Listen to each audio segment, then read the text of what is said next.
today we have Clifton D'Rozario with us. He's a practicing advocate with Mandan Law, Bengaluru. He's the National Secretary of All India Central Council of Trade Unions, AICCTU, and the State Secretary of CPIML Liberation, Karnataka. He works with a wide range of stakeholders in public health from Karnataka in Karnataka. He works with a wide range of stakeholders in public health from Karnataka in Karnataka to rural labor unions and food security activists. Clifton's work, I'm sure, will help us understand like the environmental issues that we commonly think, but through issues through the lens of class, caste, dignity of labor, etc. So we're very happy to have you with us today. Thank you. Yeah, hi. Thanks for inviting me. Let me see. I'm a little unstructured on this. Just last 4 days. No, I mean,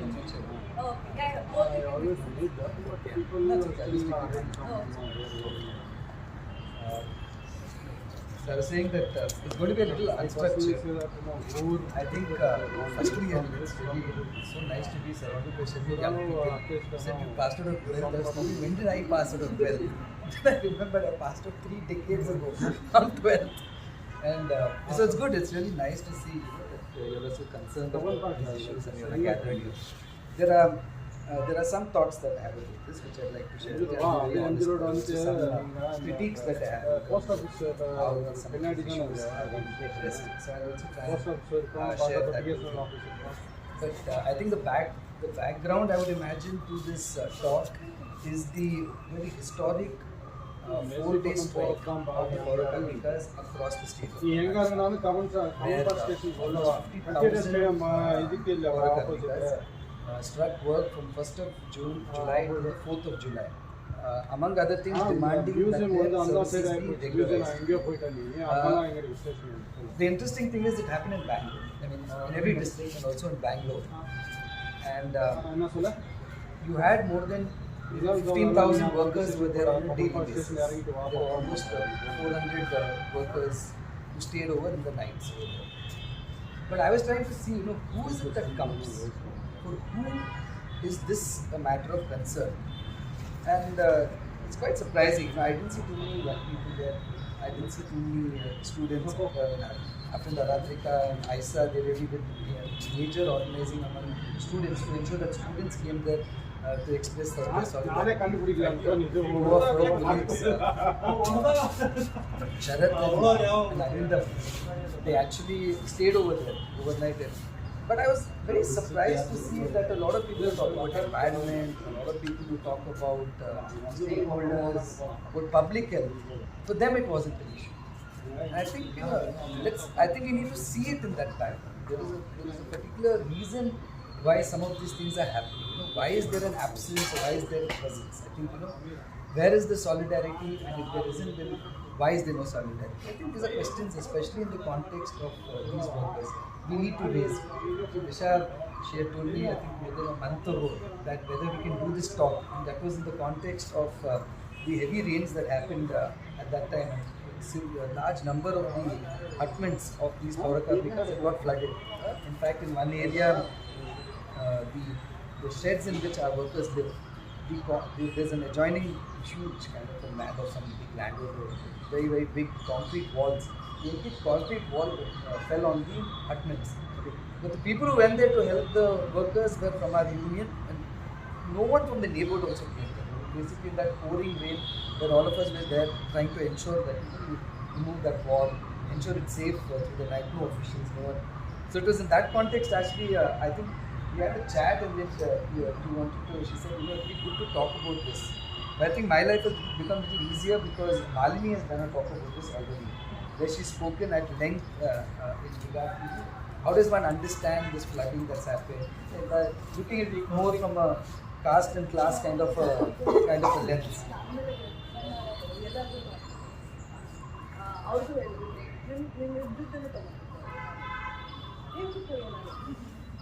So I think I'm not going to talk about that too much, but somewhere I'll touch upon this.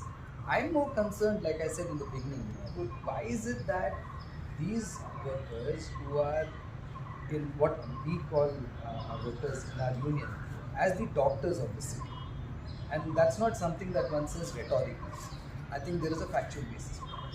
if the Pourakarmikas are your sweepers, the person who comes to your house, collects the garbage every day, the person who's sitting in those garbage-filled vehicles, taking it to a dump, it's the workers who are in that dump ensuring that it is segregated, it's the workers in that dump who are ensuring that it gets some kind of that it gets disposed in a particular. I'm talking about this set of workers. It's a massive set of workers across the country. It comes into lakhs and lakhs of workers.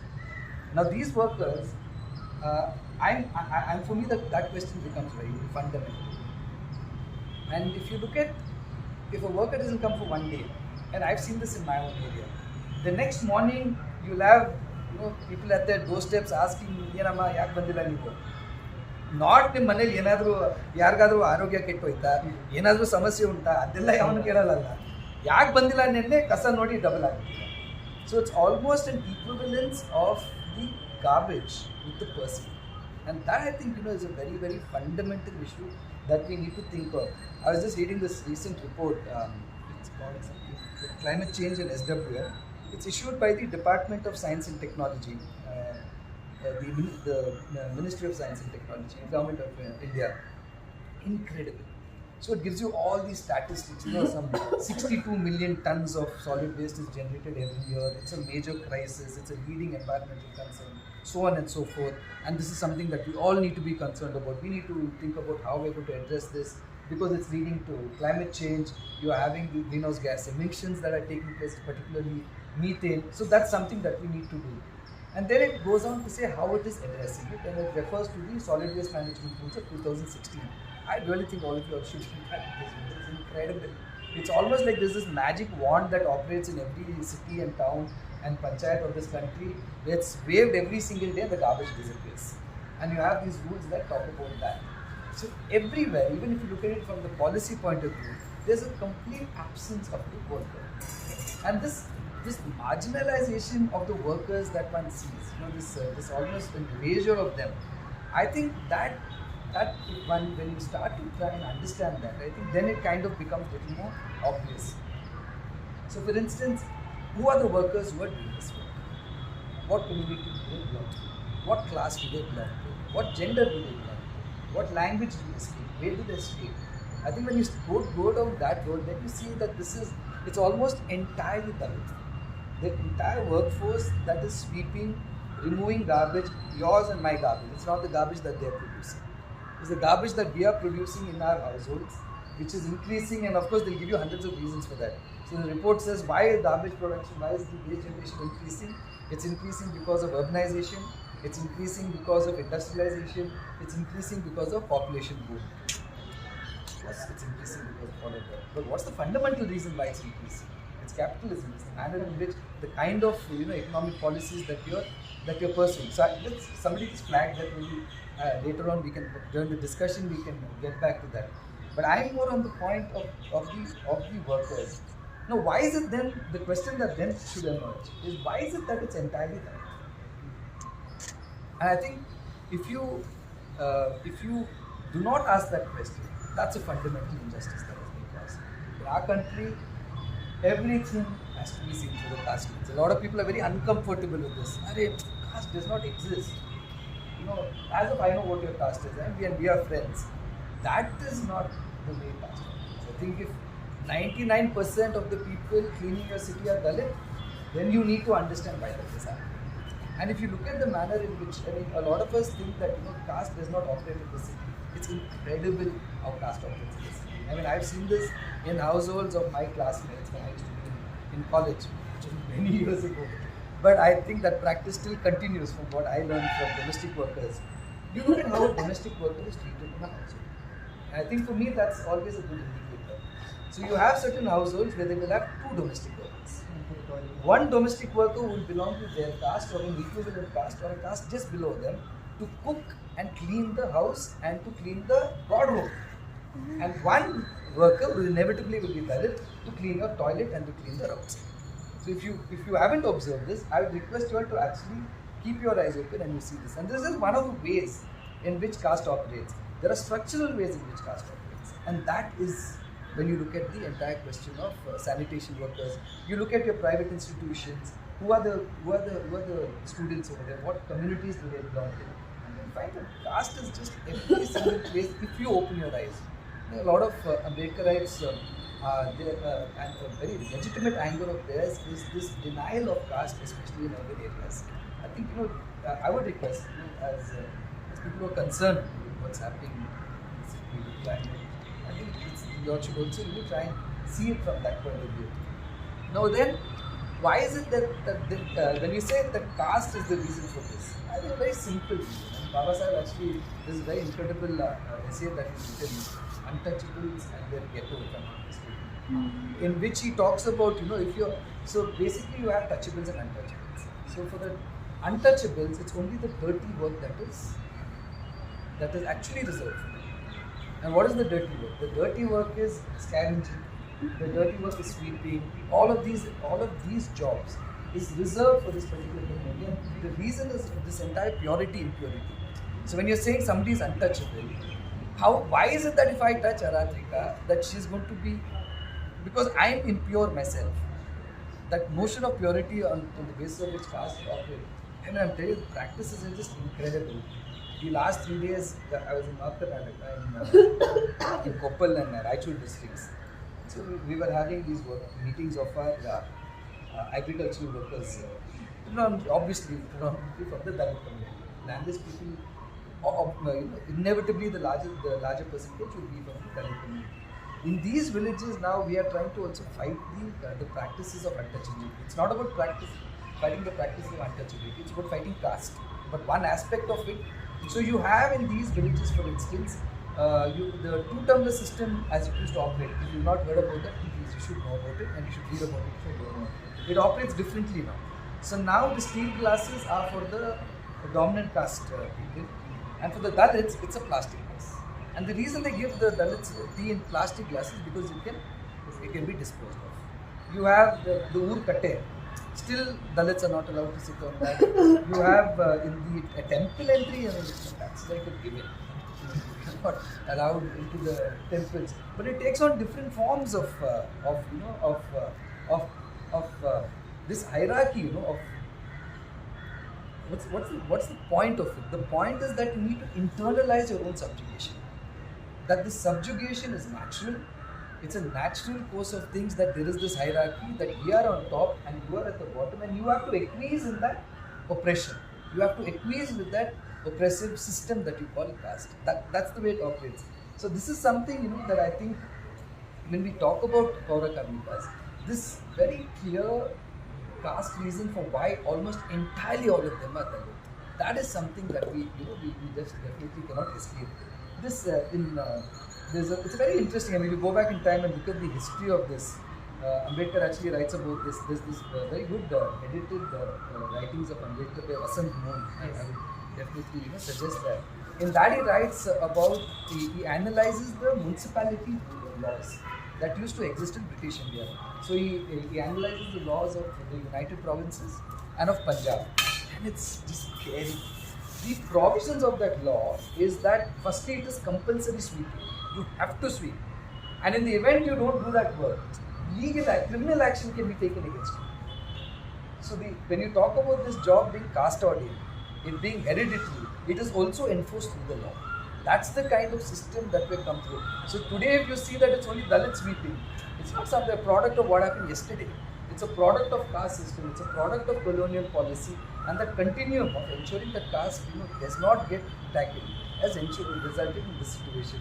So even when we talk about then the solid waste management, when we're going to talk about climate change, if we are not going to factor in this, then I think there's a very serious problem that emerges over there. That is one. Of course, there's the entire class question and the gender question. What we always say in regard to Pourakarmikas is that it's a triple oppression that takes place. You're oppressed because of your class, you're oppressed because of your caste, and you're also oppressed because of your gender. So for instance, if you look at almost 80% of the sweepers, 90% of them will be women. It's again that same thing, that women are meant to do the sweeping. It's that very patriarchal kind of a notion. So when the strike happens then in time, you're talking about this community, this entire community of workers, who in that sense are your climate justice warriors, if you ask me. Because if they don't work, I mean, it's really going to be mess for everyone. These are your public health warriors. These are your doctors. So when they are then, garnering that courage to overcome this oppression that they are facing, why is it then that a city remains silent? I think that's something that as activists we all need to kind of ponder about. The second aspect over there actually is like if you look at what's happened post 91, and especially after this economic restructuring took place, we all know about the Manmohan Singh when he was the finance minister, this entire LPG policies, the economic liberal policies that came at that time. One of the consequences of all of that was they took a decision that they are not going to employ people in D group. Now, what is D group? So there are four classes of employees. You have your cream de la cream, which is your class A or your IAS officer, your fancy officers, etc. Then just below them you also have other officers. Your group C will be your drivers, maybe just above that. And then your group D, that hierarchy that exists. Group D basically are the sweepers, what they now euphemistically call house cleaning staff. So these are the workers who are doing all the cleaning, your toilets, sweeping, etc., etc. So what they did when they brought in these policies is they put there was an embargo on any kind of employment of workers. So at least before that, if you got a job of a sweeper at least, even if it was caste OD, you at least have a permanent job. Post 91, all the jobs there was an embargo. So what they did was they introduced what they call the contract system. The contract system, what we say, is nothing but modern day slavery.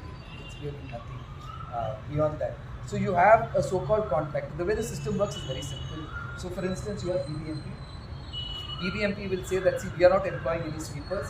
There are these 30 contractors who are employed, and these contractors are employing these 20,000 people who are doing all the entire cleaning work. That's on paper, but it's a sham system. Because the workers that came on contract in the 90s continue to work till today. The contractors have come in, gone. The contractors have changed. But these workers have remained the same. In law, we call that a sham contract system. And in any way, under Contract Labour Act, you cannot engage contract labour in any work that is perennial in nature. Now, this municipal solid waste management is an obligatory function of the municipalities. It's an obligatory function of the corporations. They should have their own workforce to do it. But instead they did this. And this entire contractualization, I can't even begin to tell you the kind of 3 decades of torture, of humiliation, of subjugation that the workers have faced. So in the beginning, when we started even organizing in our union, you couldn't even talk to the workers. So you go, I request all of you go in the mornings, just talk to some of the workers about this. It's a very important knowledge that you should gain. So basically, workers leave their houses at around 5:30. So basically, they're getting up at 4:30, cooking your food, and then you have to reach your muster point by 6:30. Now there are no buses at that time, so inevitably a bunch of them have to find some auto, and they'll come to their muster. So by 6:30, they have to reach the muster to do their attendance. When the contract system was there, you're 1 second late, you'll be out. No job for the day. And the wages initially, there was no minimum wage that was fixed for these workers. So up to 2000 or 2001, they worked on any wage that the contractor gave, and that was 250 rupees to 300 rupees. Maybe some of you may not have been born in 2000, but some of you may have been born in 2000. She was born at least. So you know you were born. So you know at least in 2000 to earn 250 rupees a month is a pittance. But that's the wages that they get. And only because then they started organizing themselves and fighting through the unions that finally the government notified a minimum wage, a grand minimum wage in 2002 of 1,550 rupees. That was the minimum wage notified. And even when that was notified, the corporation will pay the wages to the contractor. The contractor will still pay the worker only 800 rupees. This is in 2002. Month. It's for the month. 1,550 rupees. That's the wage. And then the workers fought. In 2005, in minimum wage, you have 2 components. You have basic and you have DA. So there was no DA component for the Pourakarmikas at all. So they had to fight for 3 years for that. And then in 2005, they got the DA. When they got DA, that time their salary came to around 2,500 rupees. So then fought. the next few years it comes up to around 5,000 rupees. Then finally, when Siddaramaiah was the chief minister, was around maybe 2015-16, when there was serious agitations that started taking place in Bengaluru and then also across the state. And one of the agitations was for increase of minimum wage. So by that time, workers were getting 7,691 rupees. That was the salary. So the government then said, yeah, we're going to increase the wages. In 2016, I'm talking about. They said that the wage that we're going to increase it to is 8,700. 2016, you can remember. In 2016 rupees, what is the value of 8,700 rupees per month? That's the wage that they said. I still remember the protest that our union did.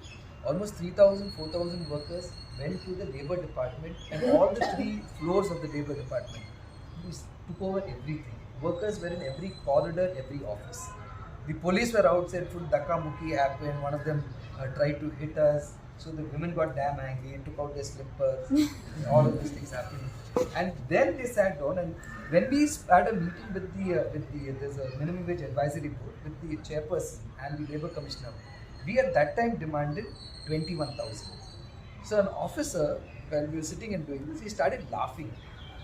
So one of our workers, one of the leaders, she got seriously. Is this like an open meet? Can I join?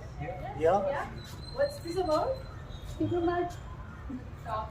Okay. So one of your Yeah. Yeah. So then one of the workers, she was fantastic. She said, sir, ನಿಮಗೆ ಆಯಿತು ನಿಮ್ಮ ಪ್ರಕಾರ ನಾವು ಬರೀ ಕಸ ಇಷ್ಟೇ ಎಲ್ಲ ಮಾಡ್ತೀವಿ, ನಮಗೆ 21,000 ಕೊಡೋಕ್ಕಾಗಲ್ಲ, ಪರವಾಗಿಲ್ಲ ಸರ್ ಕೊಟ್ಬಿಡಿ, ಬಂದು ನಮ್ಮ ಪರಕೆ ಹಿಡ್ಕೊಳ್ಳಿ, ನನಗೆ ಸಂಬಳ ಬರ್ತಾ ಇದೆ ನೀವು ತೊಗೊಳ್ಳಿ, ನಿಮ್ಮ ಸೀಟಲ್ಲಿ ನಾನು ಕೂತ್ಕೊಳ್ತೀನಿ, ನಿಮ್ಗೆ ಸಿಗ್ತಿರೋ ಸಂಬಳ ಪರವಾಗಿಲ್ಲ, ಏನು ಮಾಡೋದು, ಕಷ್ಟಪಟ್ಟು ನಾನು ತೊಗೊಳ್ತೀನಿ.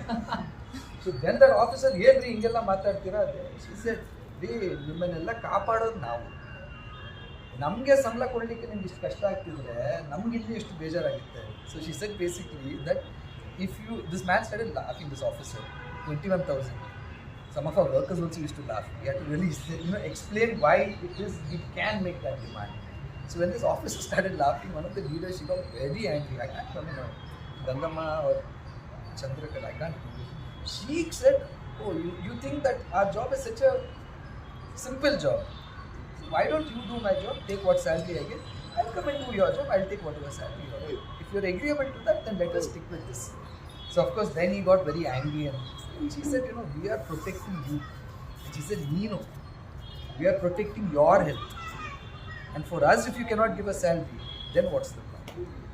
So there at that time there were many negotiations that took place, and finally at that time, in 2016, 8th of August, the government notified wages of 14,000, which at that time was the highest wages that were paid to Safai Karmcharis or Pourakarmikas across the country for contract workers ever. That was the highest wage, and that was the struggle, the fight of the workers. Of course, it's a different matter that from August 2016 till now, the minimum wage has not been revised at all. You're supposed to revise minimum wages every 5 years, they've not done it. We went to court, we got a direction from the court that they should do it. We've had a meeting with the Labour Commissioner and the Secretary in December. They are yet to notify the final wages. Then what happens was, so the contract system was still in place. So in 2016 and 17, all the Pourakarmika organizations in Karnataka came together and decided that this is enough of this. We are going to go on a strike and demand for the abolition of contract labor. So with that, there was a huge protest that happened in Banapa Park. Banapa Park, it's in corporation. And there again, it was crazy. The entire city went on a standstill. Mr. Siddaramaiah was the chief minister at that time.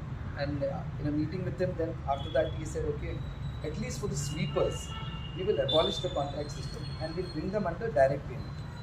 The others will continue under contract labor. So from 2016-17 onwards, the sweepers are being paid directly from the municipalities. So in Bangalore also, the sweepers are being paid by the BBMP. But the drivers, you have those vehicles, the solid waste management vehicles, the auto, the contractor, those drivers and cleaners are still being paid by the contractors. So it's become such a bad situation now that the Sweepers get paid every month. Of course, their minimum wage has not been revised till for the last 6 years. But the drivers and these helpers and the cleaners who are operating on those vehicles, they get paid once in 4 months, once in 5 months, once in 6 months. And if you open your mouth, then you'll be through.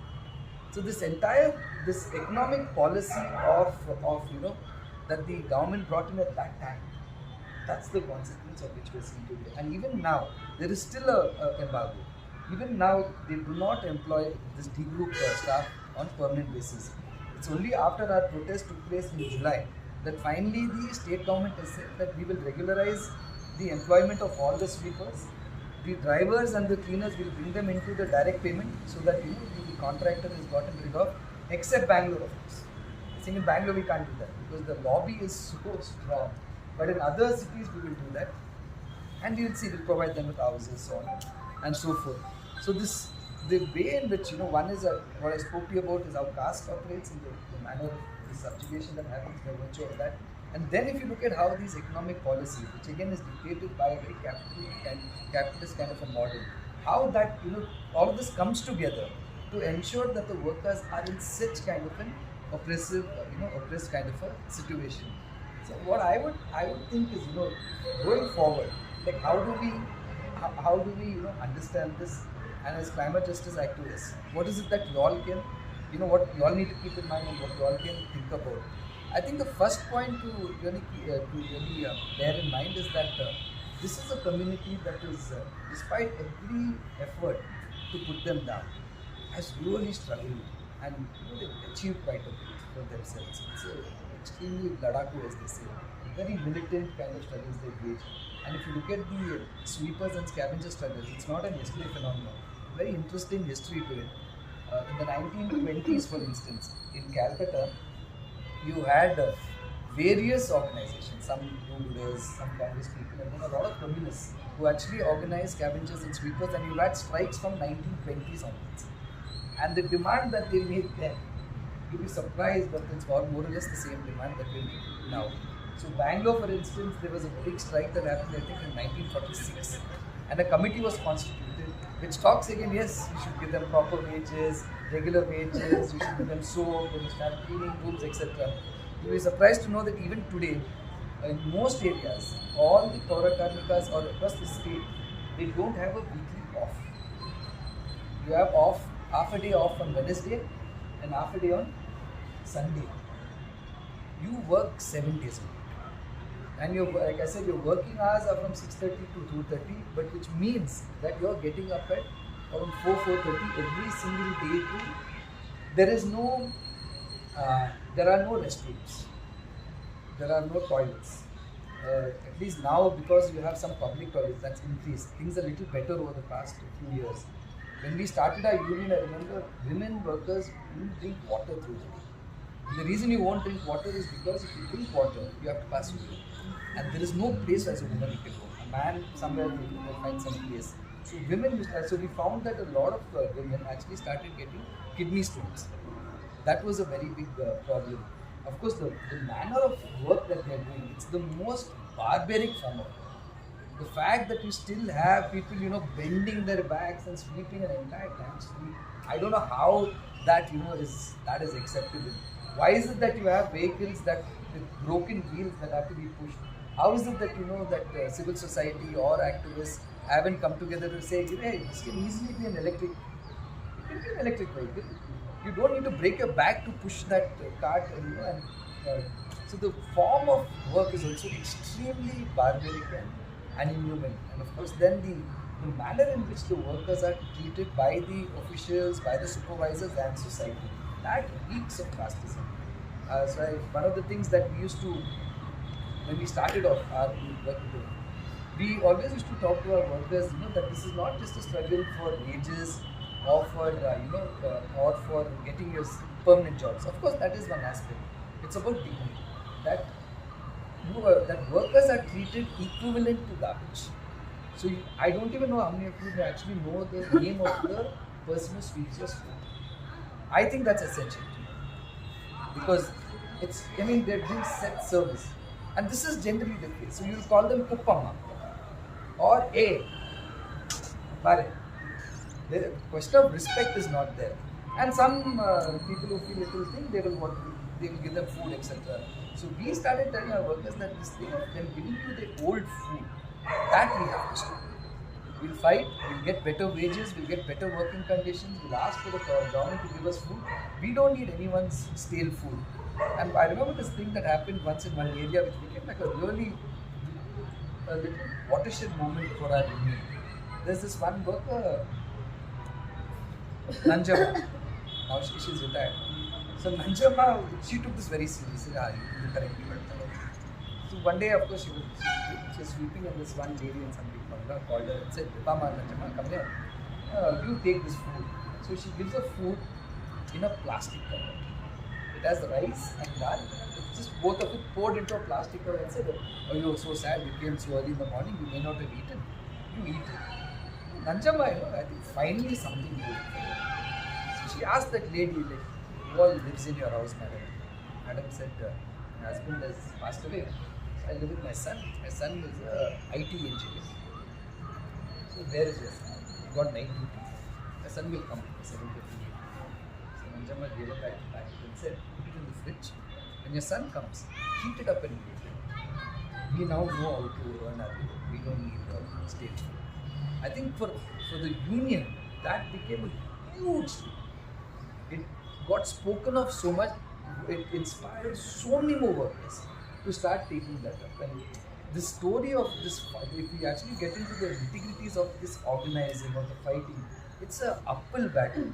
I still remember in ward number 55, Kerala, where those workers, we had been going to those workers for 7-8 years to join the union. They were too scared of the contractors to even join the union.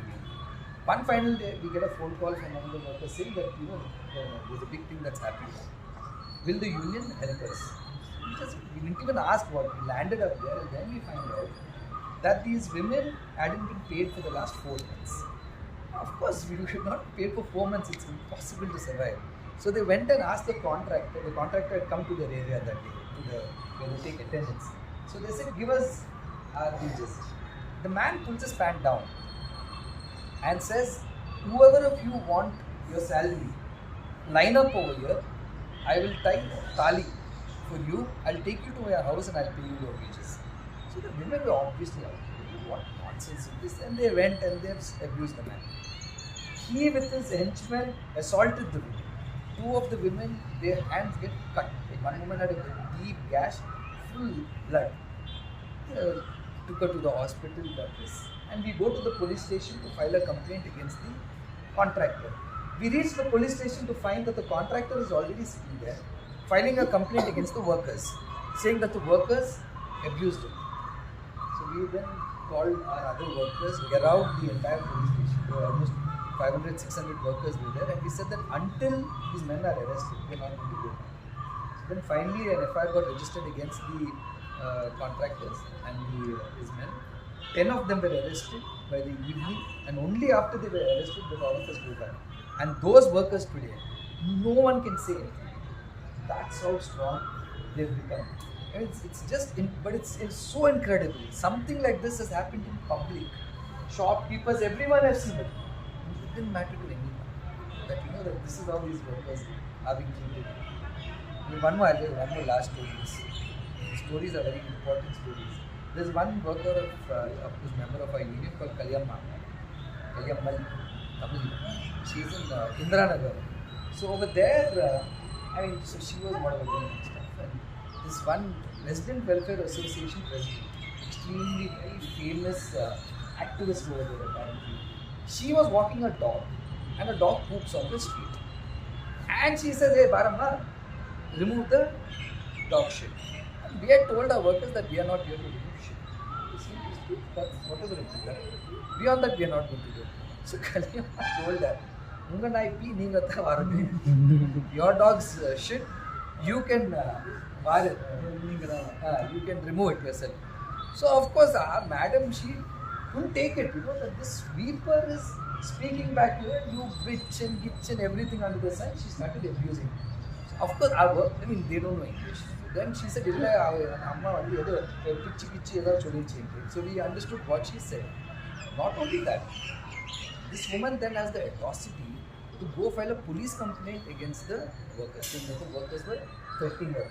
So then they asked us, what do we do now? She said, the workers were very affronted by this. So they then took a garbage and dumped it at a gate and said that you clean this. She said it's not my job. Same way that it's not my job to clean your dog shit. Of course, then this lady by then got a FIR registered against the workers. She called the MLA, mayor, everyone under some huge pressure. We went to the police station to find a counter complaint against them. She had used extremely fastest language against the worker. Basically, she said, that you're a shit cleaner. You have such arrogance as a shit cleaner. That's what she told the workers. She filed a complaint against her. Finally, then that person had to she realized that the workers are not going to give in. And it's incredible the kind of political pressure she created to ensure that she doesn't get arrested. And of course, then this Kalyamal also, after this lady apologized to her, the lady went and apologized to Kalyamal, saying that I should not have asked you to clean the dog shit and I should not have used such language against you. So Kalyamal said, okay, let her be. With a very gracious heart, she I'm saying that, see, these stories, there are thousands and thousands and thousands of these stories where workers have had to stand up just for their dignity every single day. And this is not you fighting the state. This is you trying to, just live a life of dignity, and you have all of these people whose garbage you're cleaning, who are treating you like dirt. So I think these struggles are extremely important, and these struggles have been going on for so many years now. And I think that's something that we really need to keep in mind. The second thing is a very interesting book, Confronting Environmental Racism, by Robert D. Bullard, which looks at basically the struggles of people of color and other indigenous communities in the US against the dumping. So basically over there, most of the landfills etc. affect the blacks or your other oppressed kind of communities over there. And very interesting what he calls as environmental racism. So I'll just read out some of these points. He says it's environmental racism when there is discrimination in the environmental policy making. Just remember what I told you about the policies and the way they are framed in this country. It's also there's discrimination, racist discrimination, in the implementation of the law itself. There's also deliberate targeting of blacks and immigrants for identifying place where garbage is disposed. And also, there's an exclusion. I think this is something that we need to think about seriously. There's an exclusion from environmental groups, from decision-making bodies, from regulatory bodies, from every single body. So the people who are most affected by this are basically externalized everywhere. So you're not in any decision making, you're not in any activism, or what your activism is not considered environmental activism. So you have this, this exclusion that is taking place, which he calls as environmental racism. I think Malini spoke about environmental casteism. I think that's something that I would request all of you to try and think of. How is it that we can overcome this casteism that is set in? Like I said, as far as I am concerned, the Pourakarmikas are your principal climate justice bodies in an urban space. There is just no other way to look at it. Or the people who are living near the dumps, who are trying to fight to save their, just their right to breathe fresh air. These are the people who are really extremely crucial.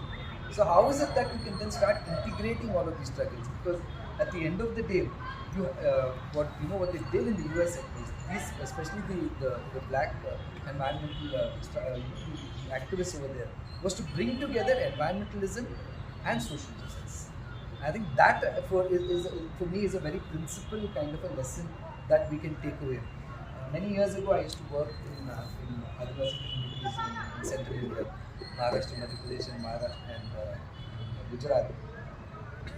And at that time, I remember, there's a lot of greens. We used to talk about evicting Adivasis that these Adivasis are destroying the forest, etc., etc. And of course, the Adivasis used to have a laugh about it. So they'll be like, see, where we are, the forest still remain. Wherever you've thrown us out, the forests are gone. So how on earth can you blame us? and the practices that they have is incredible. In those areas over there, a bunch of villages used to have a kind of every night you would have a squad that goes into the forest to ensure that that there is no felling of trees that happen, and this happens every night, and it's done in a roster. So how Adivasi do 8-10 hamlets, they decide which hamlets go to on which day, but it is done every single day, and the manner in which they actually preserve the forest, and this is just, if you go to Jharkhand, there's a very different way in which they've actually managed to preserve the forest, they've managed to preserve herbs, these medicinal plants, etc., etc. So my learning over there actually was that this divorcing of people from environmentalism, it's a very dangerous kind of thing. So you have this pure environmentalists who talk about, who support sanctuaries, but will not have a problem with your what's those things that you have over there that go into the sanctuaries? Resorts and your safaris and your safaris, etc. So basically you're going to create all these enclosures for all your urban rich to go there and have a good time and see your tigers. But you have no problem throwing out all the Adivasis from there. So this kind of an approach has always been problematic, and I think that's something that one can take. There's a classism that is attached to that, and I think that is something that we need to concern ourselves. The third thing is the way we understand this entire situation. As far as we are concerned, this environmental crisis is a very inherent contradiction of capitalism. There's just no two ways about it. You cannot. I don't think that you can be pro-capitalist and also say I'm concerned about the environment, because it's exploitative, it's extractive, it's alienative, it's accumulative, it's everything that you shouldn't be doing. So in that sense, I'm not a Luddite. I'm not saying you go back to living in caves, but I'm saying that you have to be extremely cautious about the manner in which this entire development is taking place. So this development paradigm has to change. This economic policies have to change. You cannot use a person came and asked something else. What is asking that? And as Shiko Mendes says, that hello, somebody now came. meeting nadista iddivi. No, what is that? And that's why I am asking you. Before meeting, it was not allowed. I told these people. I was just trying to say, Shiko Mendes is somebody who is quite inspirational because he tied it together. Shiko Mendes, you all know about Shiko Mendes. He was the trade union leader in Brazil, basically of rubber tappers. But he was also one of the principal ecologists fighting to save the Amazonian forests.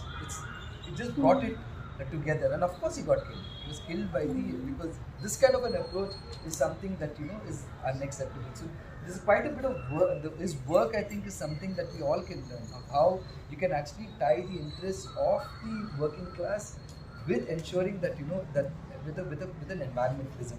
So a very famous thing that he said, that environmentalism without class struggle is gardening. But it's just part of his ideology. I think in a sense, this entire thing of how you bring climate change, environmental protection, the concerns of the working class, etc. I think he by practice actually showed that. So that I think is also something that I would request all of you to look at. In the end, I think the Pourakarmikas, they are waging their battle, and by their work they are protecting everyone, and by their organizations and their struggles they are trying to protect and preserve their own people. Justice is also led to them. But I think what they are also doing is a big service to the environment in this city. So in that sense, I think if you all can also talk about this in your own groups, and if you can also talk to other environmental groups to see how these working class struggles, which are actually fighting also battles of environmentalism, can actually be all brought together. I think that will be a very, very good way for all of us to go forward. So there may be more struggles of the workers. My request is, whenever there are struggles of these workers, we should definitely try and attend more to express your solidarity, recognition of the service that they are doing to society. And secondly, I think beyond just coming for protest, also in an everyday practice, I think to see how one can break down these barriers of caste and class that have made these that equalizes garbage with the worker. So I think that is something like I learned very early on. The worker who was in my area, Kondamma, my mother was a teacher, and so she would actually when I was in school, which is really long ago, she would call Kondamma to our house in the morning. So Kondamma comes and give her tea, and for us, she's smelly, she's a sweeper, and my mom would literally like whackers.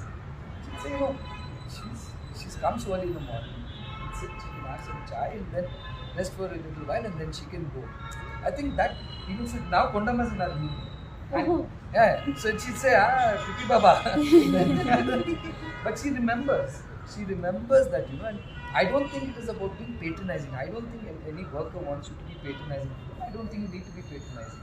But the point is that there's a sheer class caste, operating over here. And that is, breaking that is a duty of all of us.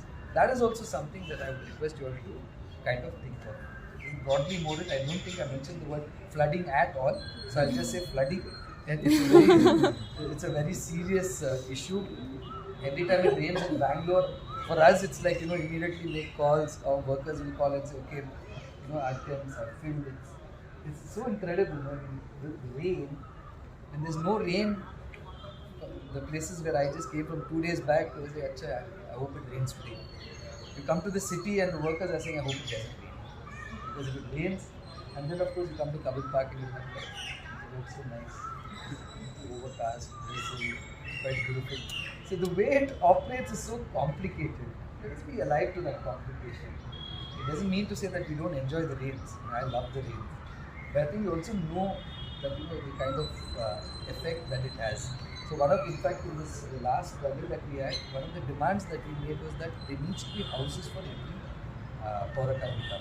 Because for instance, especially in Madhepura, if you go there, these Pourakarmikas are still living in plastic tents. Like literally, it's just a plastic tent.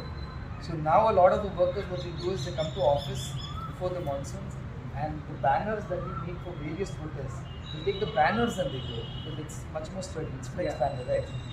So a lot of people say don't use flex banner, you should use cloth banner. I understand that, but we also do this so that the workers come take it. Now when you go to the houses, it's basically AICCT like on their roof. But it helps, I mean, it ensures that at least your house is not leaking. That's again, something. It's built into the struggle, that demand of housing, of restroom, of toilets, of maternity benefit for women, so on and so forth. So be part of the struggle. And I think that's really thank you. I think I just went on for too long.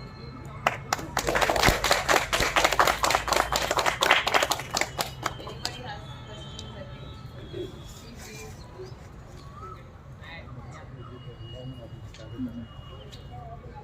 Yeah. So, you talked about the Pourakarmikas, you talked about the formal-based sector, right? Oh, sorry. About the formal sector, waste management. So, those employed by the EDFP, right? What about the informal sector? Is there talk about integrating that into the formal sector? Actually, formal sector, what we actually call this contract system, is the informalizing that happens in the formal sector. So they are not, formal is when you have all rights, when you have your organization, your union, you're able to articulate, etc. This is by conscious, when Upendra Bakshi says, where you're keeping workers disorganized so that they cannot fight for their rights. But that apart, in terms of the waste pickers, so waste pickers, there's been quite an effort to try and integrate the waste pickers into the solid waste management system. Very curiously, actually, if you read this is a book called Clean and Pure, I forget who the author is, which basically looks at the evolution of solid waste management practices in the US. And it's just incredible the kind of comparisons that one can make. So the sweepers and all of them were the blacks, and the waste pickers were all the immigrants who were coming into the US. And how structurally it was ensured that the whites didn't have to do the job of so the dirty jobs was for the black people and for the immigrants. That's the history of. It's a very similar history that we'll find over here. So if you look at waste pickers, One is the kind of local waste pickers that is there. Yeah, that's what I can't sleep with. The second is the kind of because there's such a burst in solid waste generation, so the number of waste pickers has also increased, and a large number of these waste pickers now are your migrant workers. So actually, Haratrika, Aisa runs a school in one of the waste pickers bastis, and if you look at, most of them are here from Bengal, and they are Bengali speaking Muslims from Bengal, which is equivalent to. Yeah. So we argued that Article 21 of the Constitution is not limited only to citizens. It's for any person. And we said that even assuming for a moment that they are Bangladeshis, they still should have their right to shelter, which is a fundamental right, and which is how we got the order not to evict them. So at least then, but in other places they've been evicted. The waste pickers are in a really bad situation. It's extremely informalized. It's also there's a hierarchy within them about who the contractors who bring them over here, and the kind of exploitative system that they've got into over there. Then you also have a little more formalized kind of thing where you have these dry waste collection centers, which are there in around 120 wards.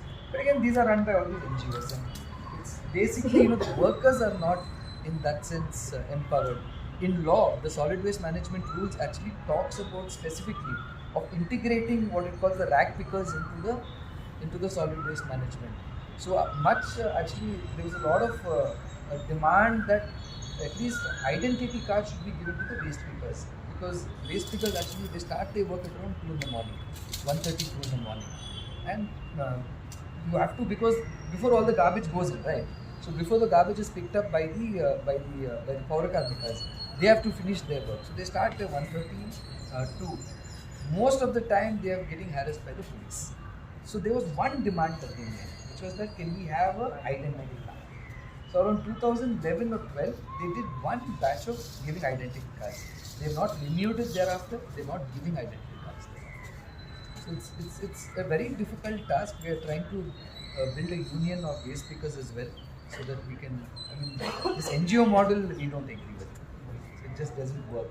It's about workers having they have to be empowered to fight for themselves, and of course we stand with them.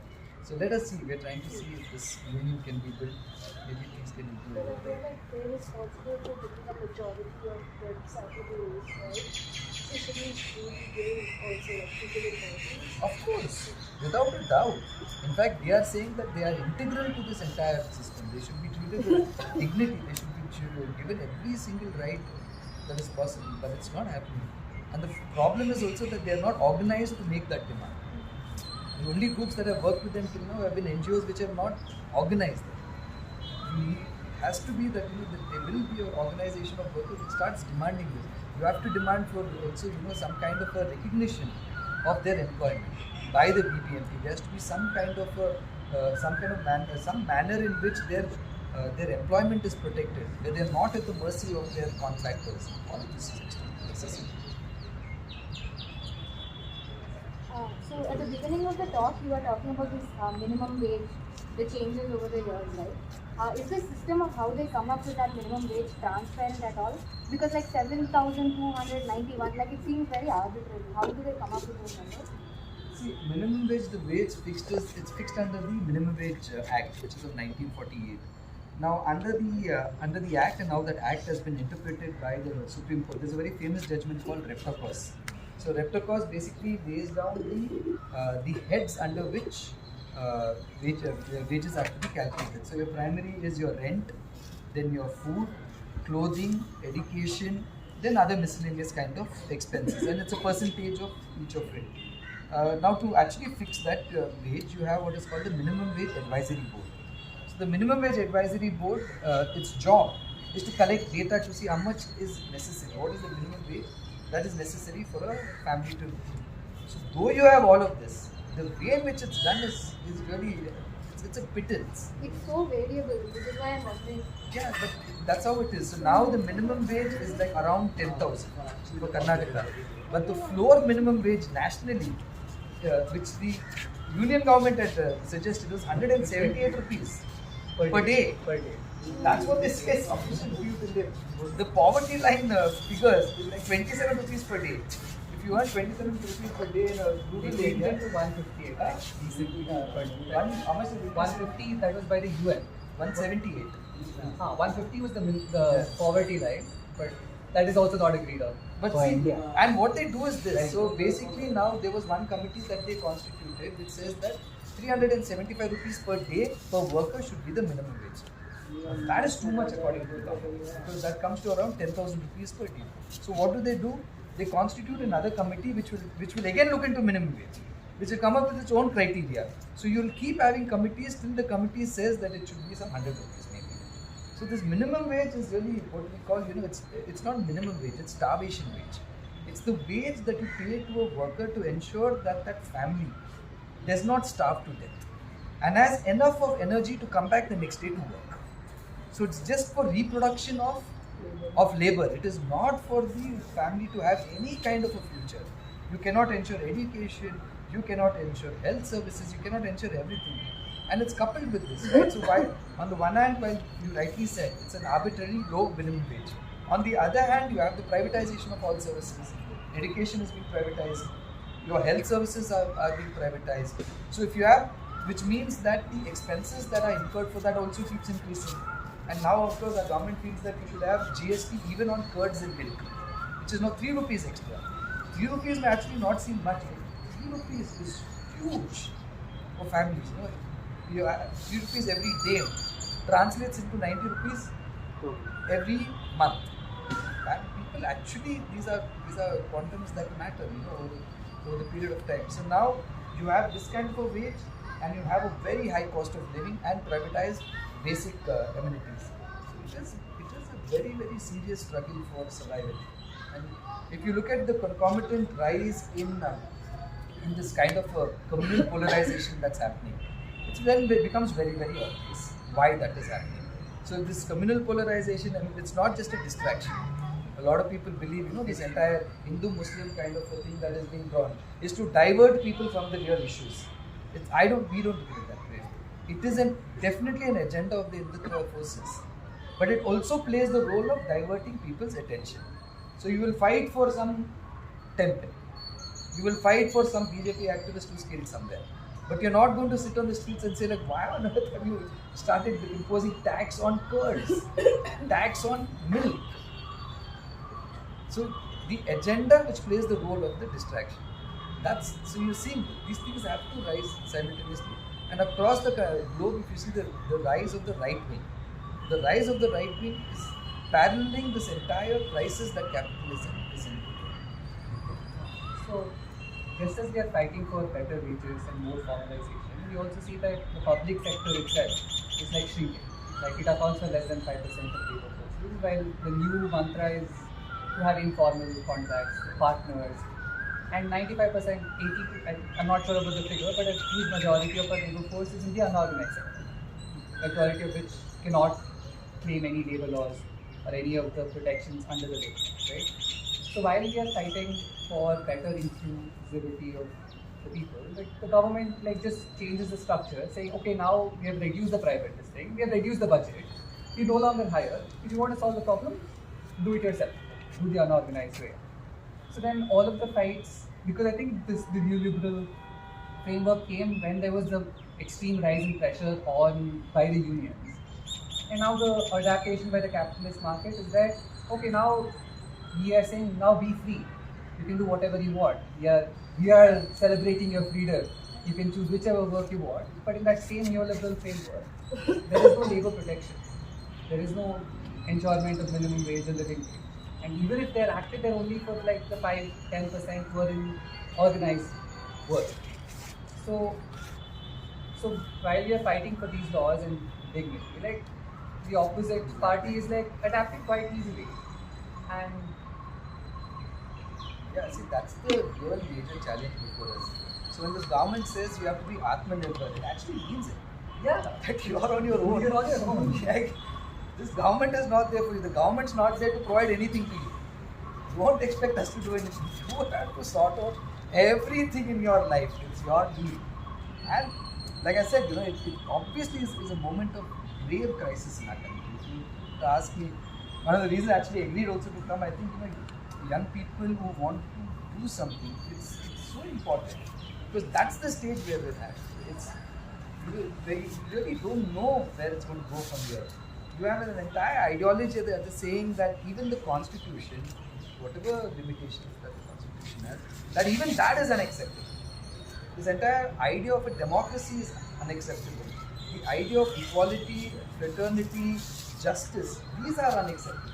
So at that kind of a juncture, obviously, what you're saying becomes it requires such a salience in that sense.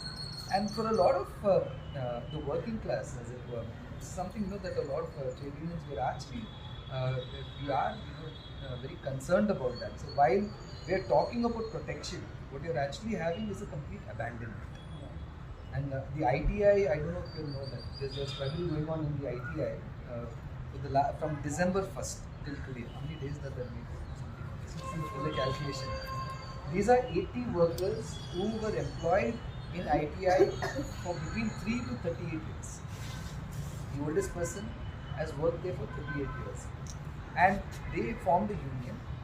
And after forming a union, they started demanding their rights, including minimum wages, due wages, etc., PF dues, etc., etc. And the management, which now ITI is not a private management, ITI is public sector. It falls directly under the Ministry of Telecommunications. But because they organized themselves, formed the union and did all of this, on 1st of December, unilaterally, 80 of them who were union members were stopped from work. They've been sitting there from then till today. In the meanwhile, there has been a spate of negotiations that have taken place. When conciliations were taking place before the Deputy Chief Labour Commissioner, there was an agreement that was signed, where on 17th of March, where the management said, okay, we will take back half the workers now, and half the workers will take back in a month or so. Immediately after that, then they go to High Court and get the entire conciliation stayed. This is a public sector undertaking that did this. So then we had to move the High Court, and then finally the court said, okay, let there be mediation. So mediation is still going on. But from 1st December till today, and this is a fight that the workers are waging against the public sector. So you can imagine private sector, and then you have this entire informalization that we're talking about, like gig economy. Gig, you're basically saying that that you're a partner, and that's incredible. So your Swiggy partner is basically every day in this rain delivering madly, because the more you deliver, the more money you get, and still that person is being called a partner to this management that is sitting in its air conditioned offices. So definitely, the challenges before the working class are serious. Not just that. I think the challenges before the agrarian communities. If you look at the agrarian crisis that we are facing today, it's unprecedented. And just the farmer suicides is a measure of it. You look at the kind of access to seeds, the access to fertilizers. Now you have farmers having to protest to say, okay, at least give fertilizers on time. At least give seeds on time. This Fasal Bima Yojana that has happened, there's been a recent thing about how thousands of crores have been siphoned off, in the name of insurance. You look at the student community. I think all of y'all are at risk. You have this NEP that has been brought in, National Education Policy, which basically talks about commercialization and saffronization of the entire education system. It's making, and our state of course is leading in that.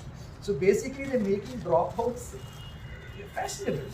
See, it's nice, it's good for you to drop out. They'll give you some certificate and maybe you can get a diploma and you can work somewhere.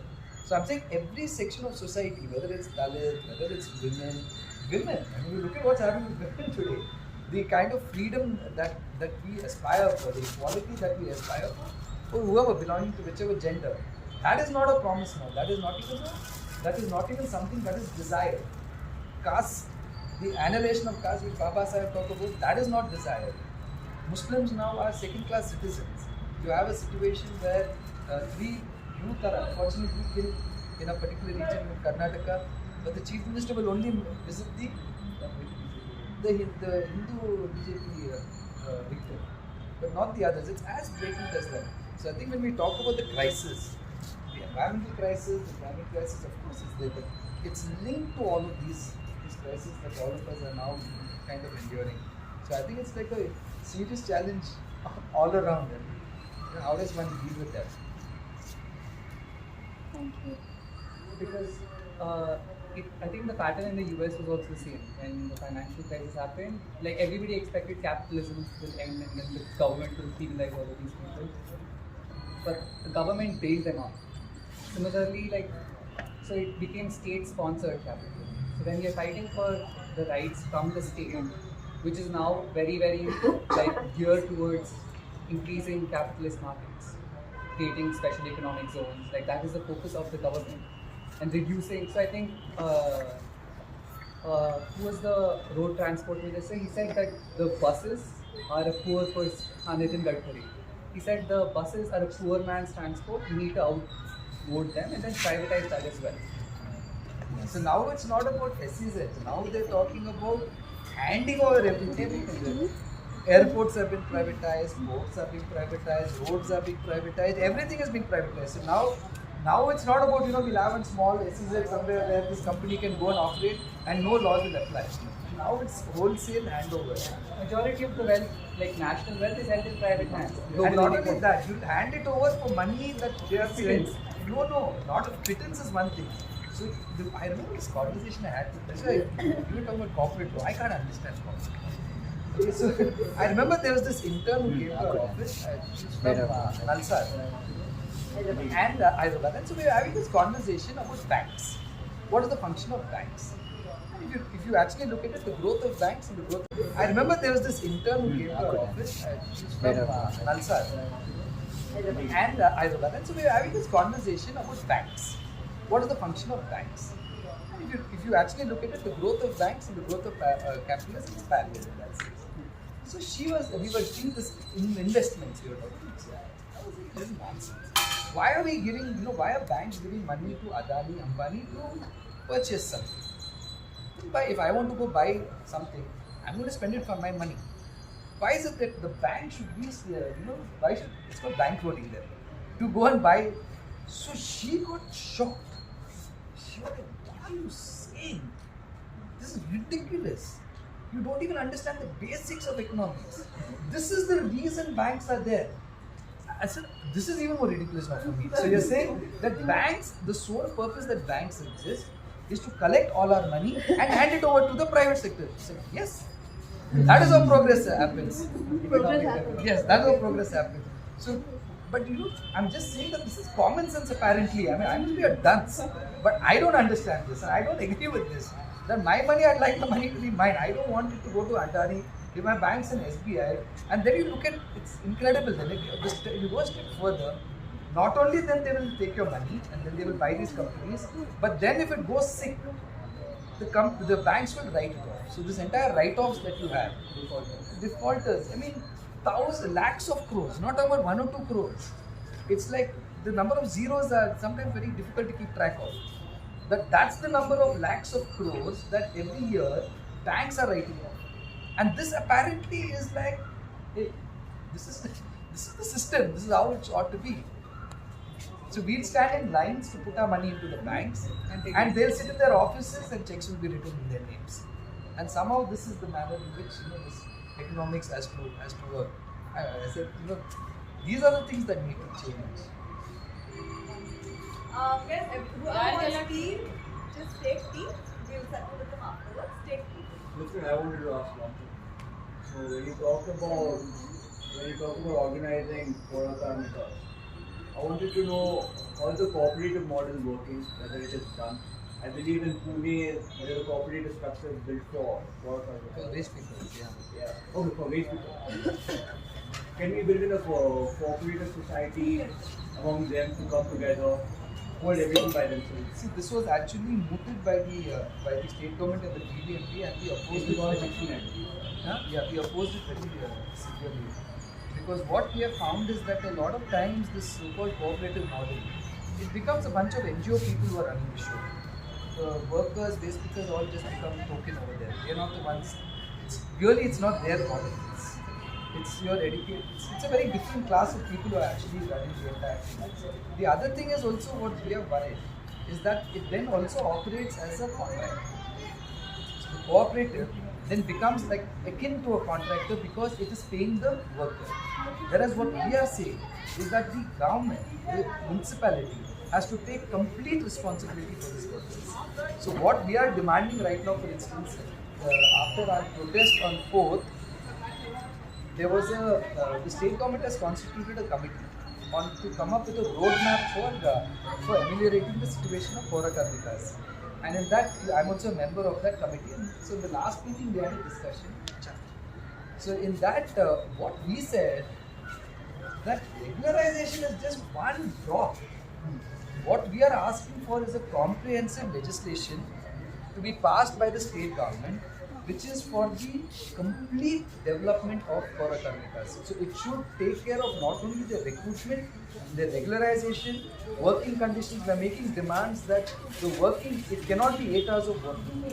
You can't bend for 8 hours in sweeper street. I mean, it's unfathomable that that's what it is.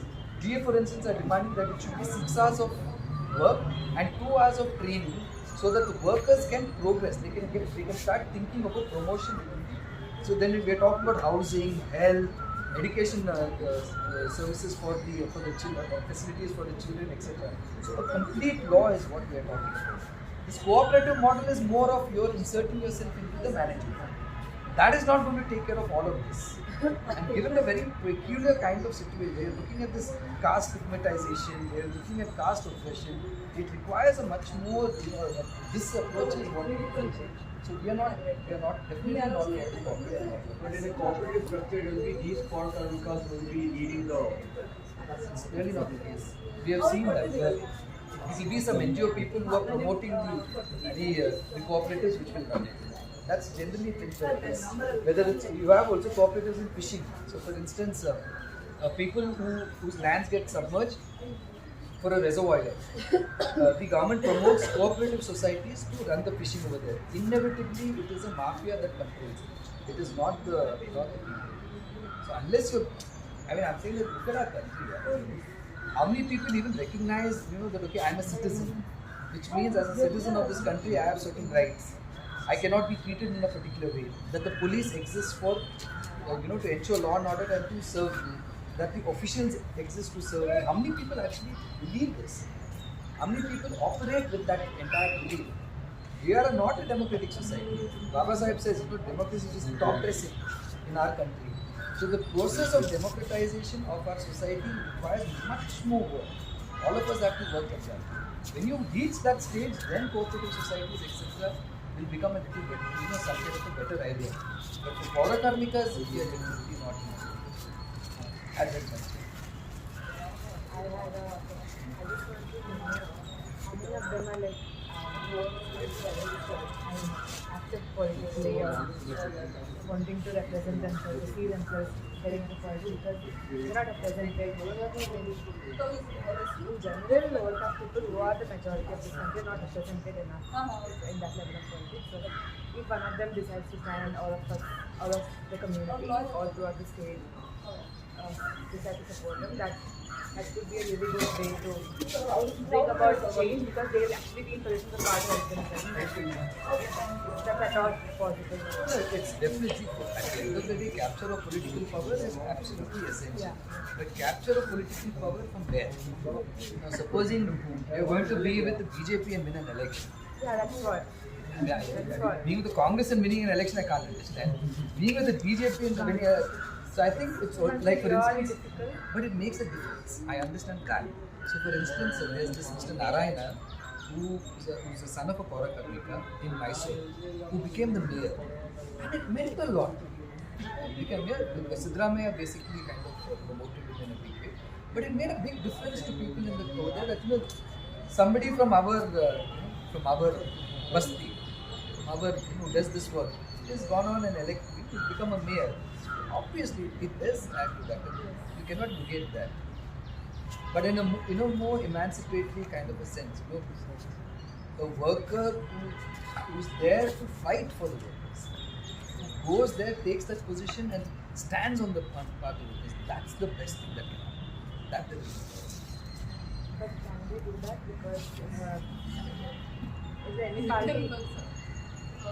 We are all hoping that we can do that at some point. Brilliant. If the policy makers, if the lawmakers are not all these real estate goons these big zamindars, that it actually is workers, representative of workers, it's your Pourakarmikas, it's your contract workers, it's your factory workers, that these are the people actually, and with concern for their own human rights. It's not that you got elected and you just bitch where you came from. Then the real laws will be made, the real laws of the people will be made. Right now, none of them is representative. Yesterday in Uspe, so we finished one Pourakarmika meeting and we were going back towards Bengaluru. And so this person called Anand Singh is an MLA.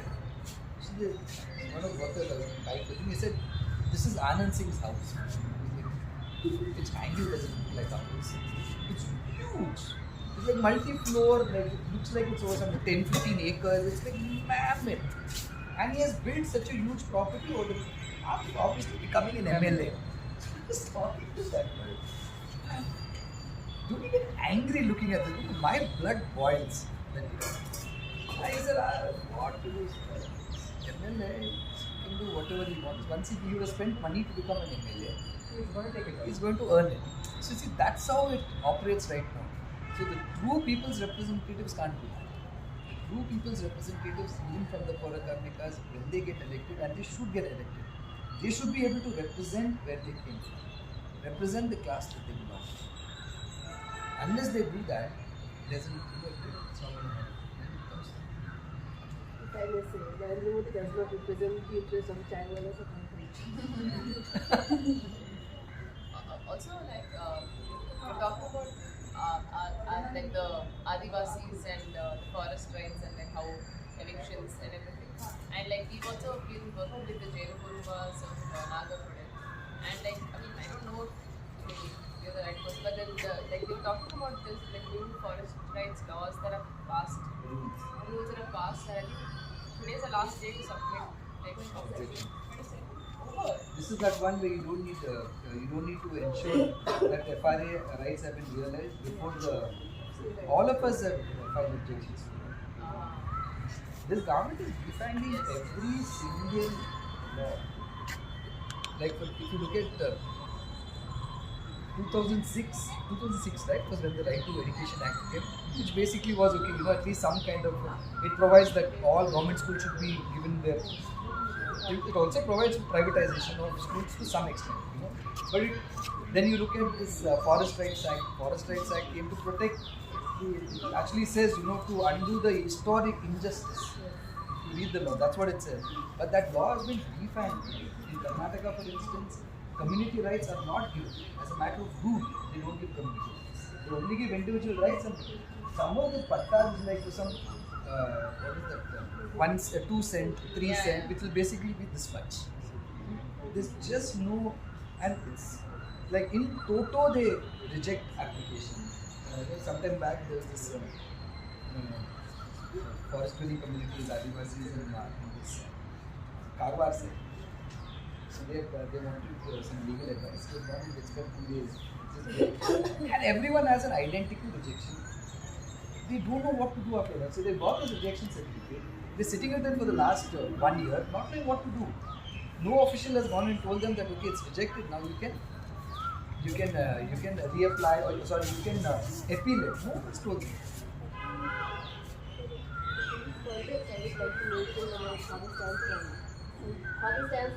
Why did you say targeting? You were targeted because you were talking about the rights of the Adivasis that have been owned in the last because he was one of the faces of the country that he moved. They targeted him for sure. I actually have pictures of that. I'll share it with you later. The Patalgadi movement. It's awesome. Adivasi villages outside each village will have huge ones, like a rock, on which is engraved the constitutional rights of Adivasis. It's village after village after village. So basically the village said that under PESA applies over the Panchayat Extension to Scheduled Areas Act 1996, that act also applies. So they said under PESA and then under the 5th schedule and also constitution, we cannot be now thrown out of our lands. And it became such a militant movement that the then BJP government filed sedition cases against 10,000 Adivasis who were thrown into jail. Even now, then this Hemant Soren government actually, one of the election promises was they'll withdraw all the cases. They yet to withdraw all the cases. Radhika rightly said, Father Stan was one of the prime movers of that. Not just that, one was the Patalgadi movement, the other thing that he was raising was the incarceration of Adivasis. So there were thousands and thousands of Adivasis who were just thrown in jail. They're so poor that they, even if they get acquitted, 5-6 years are spent in jail and then you get out. There's no chance of them applying for bail, getting bail, meeting the bail conditions. So they just languish in jail. So Father Stan actually raised that issue as well. That there has to be a way of getting under trials on. So recently, like, one Adivasis got released after 20 years. That Chhattisgarh case. And in that case, that what case was Pourakarmikas or something. In that, the case is that 25 of the CRPF people were killed. So 25 CRPF people were killed by a Maoist attack. Obviously, they're not going to be able to catch the Maoists. So the nearest village, they went, picked up 114 people, threw them in jail, and the majority of them are like in their 20s. So they lost 5 years of their life sitting in jail. And no one got bail in that time. 114 of them. UAP, right? You can't get bail. You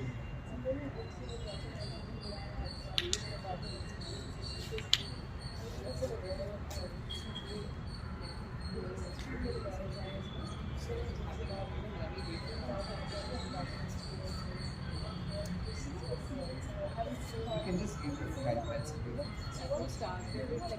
How do you get stay updated with the how See, we can tell you definitely what is happening. Right now, like I said, see, one of the things is the struggle for regularization. But this battle for dignity is a negative. Whether you regularize or not, it doesn't matter. That is going to come. So we are also organizing zonal level conventions. We just finished our convention in Madhepur and in those conventions, so I'll send you invites to that. You can come, you can express your solidarity to it. That will be very, very good. And let's figure some other ways, forms of engagement. Like I think if you all can actually, given that you all are the experts on the justice, how is it that you can start articulating the rights of these workers from where you are? we were just talking about the food. Yes, we are talking. Yeah, but like I think as people want to, I mean, if we start working with ISA, we want to start working closer with other building coalitions with bigger,